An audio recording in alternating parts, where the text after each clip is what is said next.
ओम शांति। सितंबर मास के पत्र पुष्प में हम हर मास हमारी त्रिमूर्ति दादियों के बहुत सुंदर और पुरुषार्थ में हम बच्चों को बहुत आगे बढ़ाने की सुंदर युक्तियां बताने वाले सुंदर अमृत वचन सुनते हैं। तो आज इस महीने का पहले अमृत वचन का जो क्लास है वो है हमारी परम आदरणीय गुलजार दादी जी का। और आज इस क्लास का टॉपिक है अंतिम पेपर में पास होने की तैयारी, बार बार अशरीरी बनने की ड्रिल करो। अंतिम पेपर में पास होने की तैयारी, बार बार अशरीरी बनने की ड्रिल करो। और ये है 2007 की क्लास, वर्ष 2007। दादी जी कहती हैं, ओम शांति हमारे बाबा का दिया हुआ एक महामंत्र है। ओम शांति ये बाबा ने सबसे सुंदर महामंत्र, सबसे शक्तिशाली महामंत्र दिया है। इस एक ही शब्द में हमें अपने स्वरूप की, बाबा की और अपने घर की स्मृति आ जाती है, क्योंकि हम भी शांत स्वरूप हैं। हमारा बाबा भी शांति का सागर है और हमारा घर भी शांति धाम है। मैं शांत स्वरूप, मेरा पिता शांति का सागर और मेरा घर शांति धाम। तो ओम शांति में ये तीनों बातें स्मृति में आ जाती है। ओम शांति कहने से ही शांति का अनुभव होता है। अपने स्वरूप में स्थित होने से शांत स्वरूप हो जाते हैं। जैसे ही मैंने सोचा अहम शांत स्वरूप, माना मैं आत्मा शांत स्वरूप हूँ, तो स्मृति आते ही शांत हो जाएंगे। तो जहाँ शांत स्वरूप हो जाते वहाँ हलचल ऑटोमेटिकली बंद हो जाती है। संगम युग का जो अंतिम काल है, उस समय की हमको क्या तैयारी करनी है? दादी पूछ रही हैं। अभी संगम युग का अंत काल नज़दीक आ रहा है ना, तो दादी कह रहे समय समाप्ति के समय के लिए हमें क्या तैयारी करनी है? उसकी तैयारी कर ली है या करनी है? क्या कहेंगे? हम सब ने अंतिम घड़ियों की तैयारी पूरी कर ली या करनी है अभी? अंतिम समय के हिसाब से बाबा ने 2 शब्द कहे हैं। एक तो सबको पता है ना बाबा ने कौन से 2 शब्द कहे हैं। एक तो अचानक होना है और एवर रेडी रहना है। अचानक और एवर रेडी। तो सबको ये 2 शब्द याद रहते हैं ना। कभी भी बुलावा हो सकता है नेक्स्ट जन्म के लिए। ऐसे नहीं, बाबा ने तो कहा है यही अंतिम जन्म है, लेकिन हो सकता है अगले जन्म के लिए हमें बुलावा आ जाए, जहाँ हमारी कुछ सेवा रही हो, कोई हिसाब किताब रहा हुआ हो। तो दादी कहती कभी भी बुलावा हो सकता है। इसीलिए बाबा ने अचानक के लिए कई बातें सुनाई है। जैसे आप अपनी हर घड़ी अंतिम घड़ी समझो। मम्मा ने भी यही स्लोगन पक्का किया, हर घड़ी अंतिम घड़ी है, क्योंकि सेकंड में क्या से क्या भी हो सकता है। इसलिए ऐसे समय पर नष्टो मोहा भी रहो और स्मृति स्वरूप भी रहो। तो अंतिम पेपर में पास होने के लिए अभी से ही हमको क्या लक्ष्य रखना चाहिए, उसकी योजना अभी से बना लेनी चाहिए। दादी जी कह रही हैं, अंत घड़ी में हमारी अंत मते सुगति कैसे होगी, वो लक्ष्य, वो जो बाबा ने हमें एक मंजिल दिखाई है, उसकी तैयारी, उसकी प्लानिंग अभी से करनी है। क्योंकि सेकंड का पेपर होना है।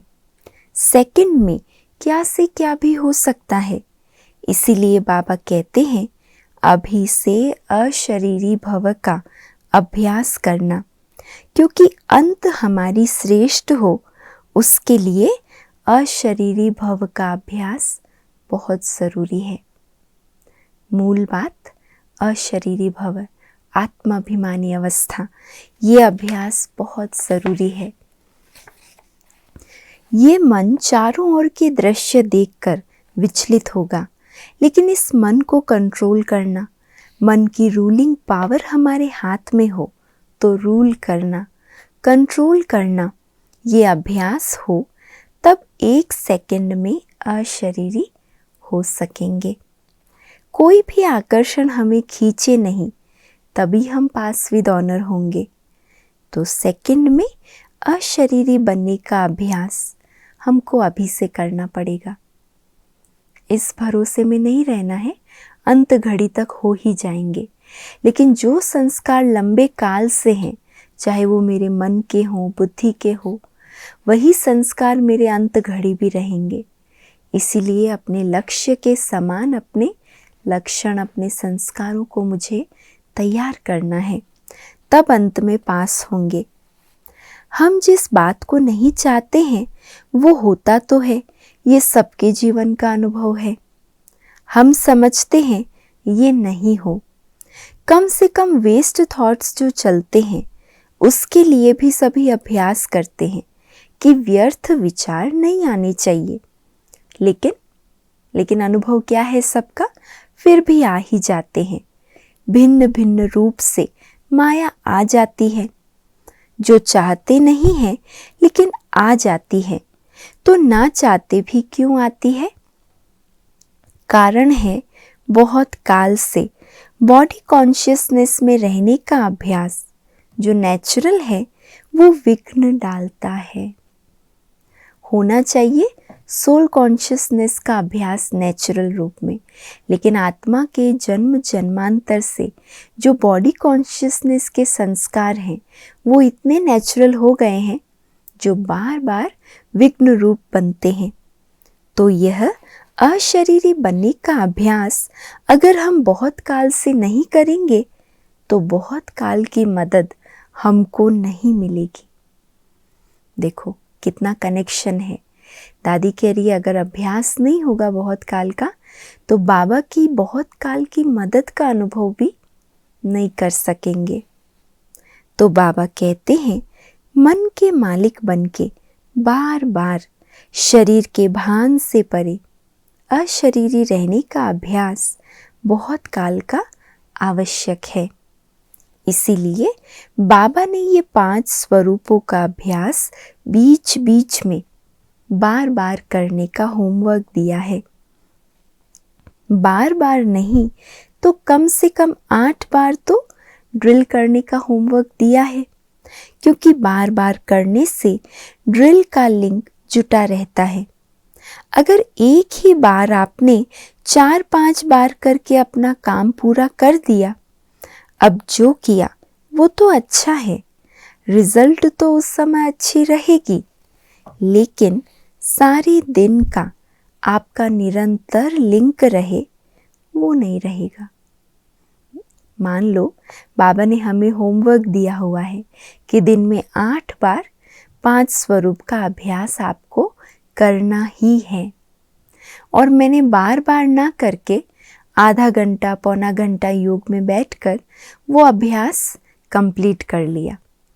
अब उससे क्या होगा, वो आधा पौना घंटा तो मेरी अवस्था अच्छी रही, लेकिन सारा दिन जो मेरी अवस्था बननी चाहिए थी, बाबा ने जो कहा है निरंतर याद में रहने का अभ्यास हो, वो लिंक आपका टूटे नहीं। और उसके खातिर बाबा ने जो होमवर्क दिया कि दिन में बार बार ये अभ्यास करो, तो अगर मैंने एक ही बार में वो ऐसे पूरा कर लिया तो सारे दिन का लिंक तो जुटा नहीं रहेगा। इसीलिए दादी कहती है लिंक के लिए बाबा ने अलग अलग टाइम 8 बार करने को कहा।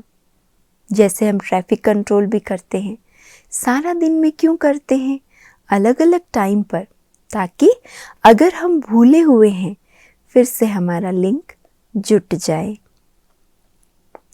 तो अलग अलग टाइम 8 बार करने को बाबा ने कहा, क्योंकि अगर कोई भी चीज़ का लिंक टूट जाता है और उसे फिर जोड़ा जाता है तो क्या होता है, उसमें फ़र्क हो जाता है। लेकिन लिंक जुटा ही रहे तो वो ताकत एक और होती है। रस्सी टूटी हुई है और उसको गांठ बांध के जोड़ो तो वो बीच में गांठ तो दिखाई देगी ना, और एक हो निरंतर अखंड हो, उसकी एक अलग ताकत है। इसीलिए बाबा ने 8 बार ये अभ्यास करने को कहा है। आत्मा रूप में स्थित होने की बाबा ने बहुत अच्छी एक युक्ति सुनाई है कि करावनहार की स्मृति से इन कर्मेंद्रियों से काम लेंगे तो मालिक पने का नशा रहेगा, खुशी रहेगी। तो मैं आत्मा करनहार हूँ, करावनहार हूँ। इस कर्मेंद्रियों रूपी कर्मचारियों की भी मैं मालिक हूँ। तो मन, बुद्धि, संस्कार ये भी मेरे हैं, मैं नहीं हूँ, है ना। मैं इनकी मालिक हूँ पर मैं ये नहीं हूँ। तो मैं कौन हुई फिर? दादी ने बहुत सुंदर शब्द बताए, बहुत सुंदर स्वमान दिए। क्या कहा? मैं शिव बाबा के नैनों का तारा हूँ। मैं शिव बाबा के दिल तख्त पर बैठने वाली श्रेष्ठ आत्मा हूँ। मैं आत्मा परम धाम की यात्रा में जा रही हूँ। ऐसे सुंदर सुंदर स्वमानों से स्वयं का श्रृंगार करना है, रूहानी श्रृंगार अपना करो।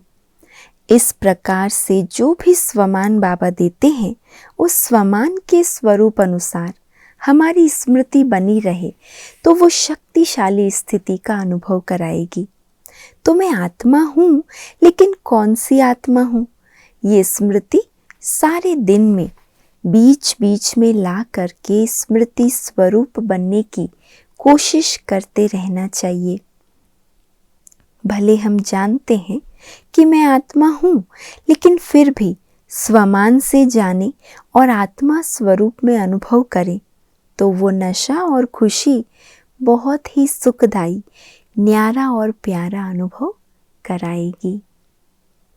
मैं आत्मा हूँ, इस अनुभूति में रहें। आत्मा का पाठ बहुत पक्का होना चाहिए। किसी से बोलते हैं, किसी को देखते हैं तो ऐसा स्पष्ट अनुभव हो कि हम आत्मा से बात कर रहे हैं। मैं भी आत्मा, और जिनसे मैं बात कर रही हूँ, जिनको देख रही हूँ, वो भी आत्मा है, ये स्पष्ट अनुभव हो।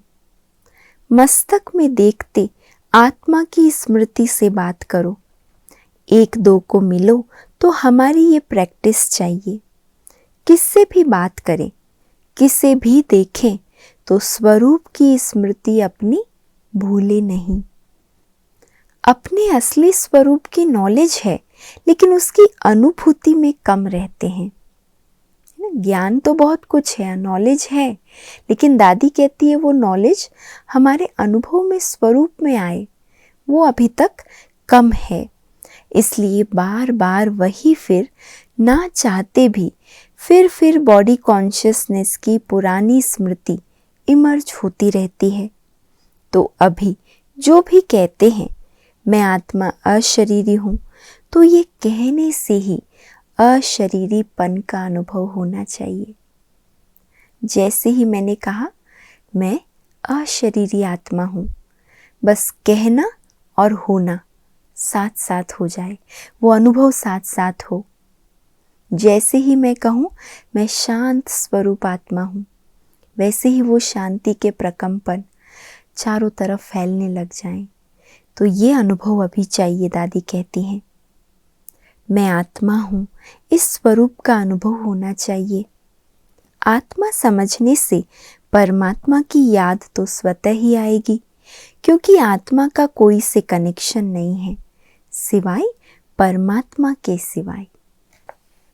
अब सोचो कि मैं आत्मा शांत स्वरूप आत्मा हूँ, तो वो तुरंत साथ साथ अनुभव होना चाहिए। सिर्फ नॉलेज नहीं, लेकिन अनुभव होना चाहिए। तो इस अटेंशन में जब हम रहेंगे तभी हमारा अंतकाल सुहाना होगा।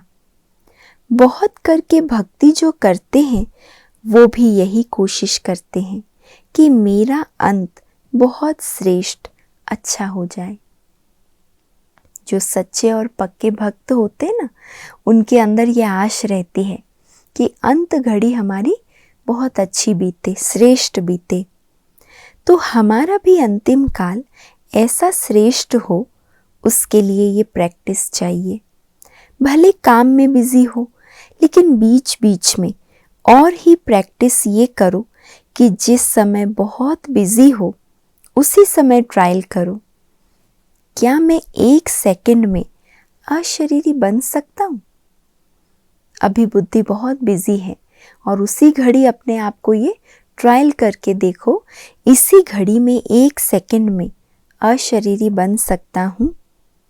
अगर ये प्रैक्टिस होगी तो जो बाबा चाहता है कि मेरे एक एक बच्चे के चेहरे से, चलन से ये पता पड़े कि ये किसका बच्चा है, ये कोई विशेष आत्मा है, साधारण आत्मा नहीं है, ये महसूस हो सामने वाले को, तब तो बाबा प्रत्यक्ष होंगे। यही देख करके कहेंगे कि वाह, ये कौन है, किसके हैं।